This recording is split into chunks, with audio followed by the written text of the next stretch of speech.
আমার সঙ্গে এখন আপনার আলাপ হয়নি, আশা করি প্রথম পরিচয়টা আপনার মনে থাকবে। কি বলেন গোবর্ধন বাবু? দীপিকা বসুর সঙ্গে আমার একটা সম্পর্ক পাকা হয়ে আছে। কংগ্রেচুলেশন। লোকে আমাকে এখানে বাঘ বলে, বুঝতেই পাচ্ছেন, বাঘের মুখে না পড়াই ভালো।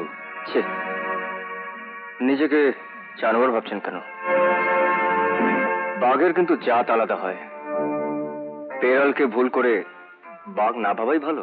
সেটা থাবার ওজন দেখলেই বুঝতে পারবে। আপনি থেকে তুমি, হাহ, এবার কিন্তু সত্যি আপনাকে জানোয়ার বলে মনে হচ্ছে।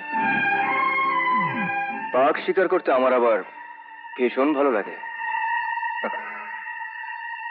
আশা করি আমার সঙ্গে প্রথম পরিচয়টা আপনার মনে থাকবে।